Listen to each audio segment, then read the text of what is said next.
Hey everybody, Jared from Board Game Apprentice here, and today we're talking about Draftosaurus, a game that I consider to be the perfect introduction to drafting.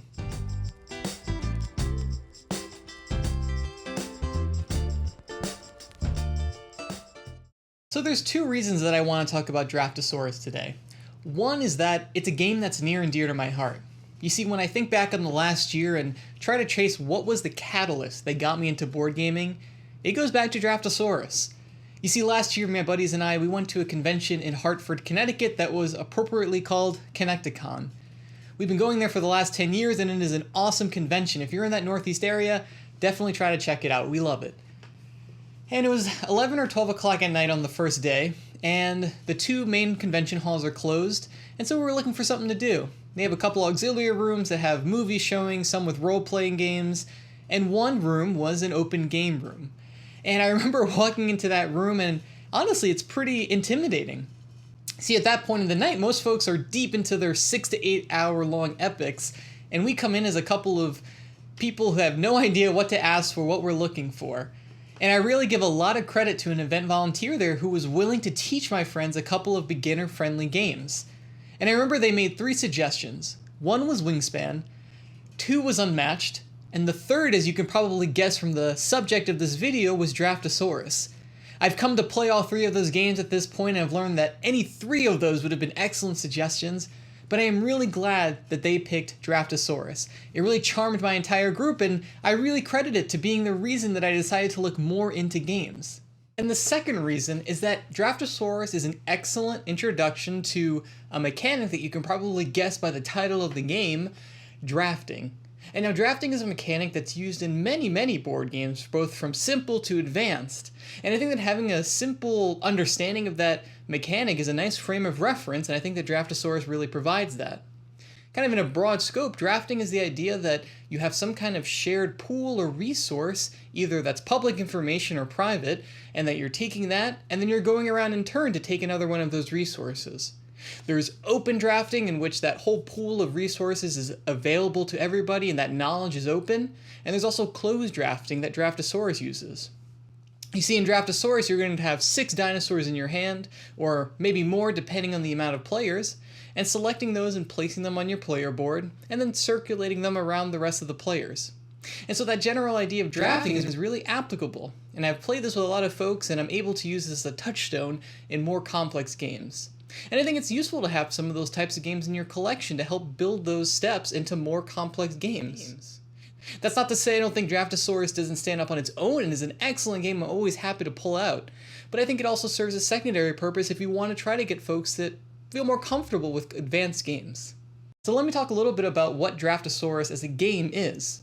You're going to have these small player boards in front of you that represent your park, your Jurassic Park for lack of a better term, and you're going to be made up of a bunch of different little pens. And each of those pens are going to score differently depending on how you place your dinosaurs. One pen will score from having the same color dinosaur. Another one might have pairs of dinosaurs or different alternating sets of dinosaurs. And it's really these different pens are how you want to start strategizing. Once you know what's available and going around the table, what do you think you can get the most points off of? I know there's a small wrinkle in this so that you can't just kind of look at what other people are doing and get an idea of what's coming around. There's going to be one active player who's going to roll a dice that they don't have to follow, but it'll put constraints on all the other players that's going to limit how they can place it. Perhaps on a certain part of the park, or perhaps in a pen that has no dinosaurs, and a couple other different ways to really may have to make you shift and change and try to keep track of what's going around the table on top of these limitations. And it hits that perfect sweet spot, I think, of having drafting is the main focus of the game, but there's also a little bit of spice in it so that you get a little bit of variability. There's also 2 player boards there that's kind of like a summertime and a winter side with a couple different conditions. And I find that I always end up playing 2 games in the summer, then 1 on the winter. And that takes about like an hour to get those 3 games, and it's like the sweetest spot of timing.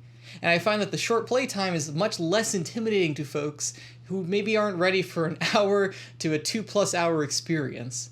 And that's why I really think it fits that niche really quite well. So the last point that I'd like to touch on with Draftosaurus, and that's probably apparent from some of the photos that I've shown of the game, is that the production on it is really nice. the player boards, the wooden dinosaurs that are really fun to pull out of the bag and place on your board. I find that it really draws people in and keeps them engaged. It's that little bit of playing with little colorful dinosaurs that, from a game that, maybe you don't want it to be super serious. I feel like not only does the playtime kind of reach the theme, but the presentation as well. I think my biggest complaint is this guy on the box here with the selfie stick that's about to cause the park to get closed as he's about to get his arm bitten off there.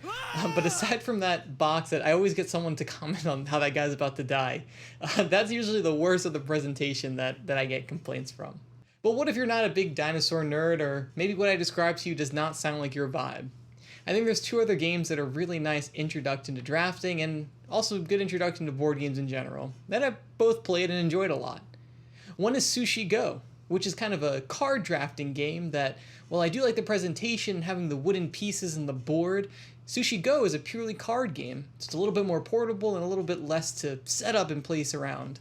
And that actually has very cute pictures of sushi that you're placing in front of you and scoring off different combos of sushi. So very similar in how you reveal simultaneously in Draftosaurus. And if you have folks who are really into sushi or foodies, that might be a nice way to get them interested.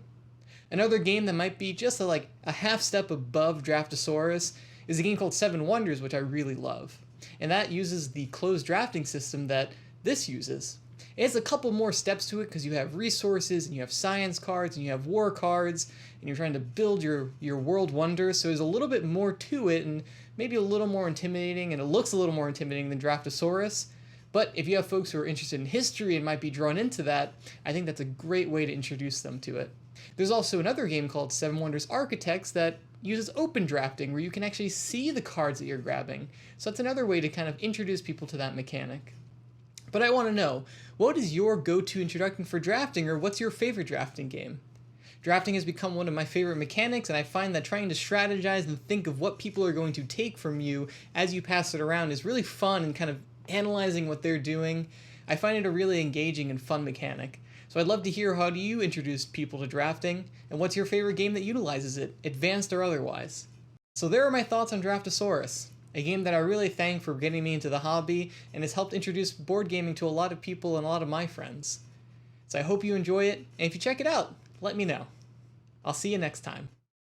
Hey, thank you for watching the video. If you enjoyed it, consider liking and subscribing for more content like this.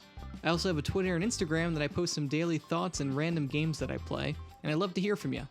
Until then, I'm Jared, and I'll see you on the next video.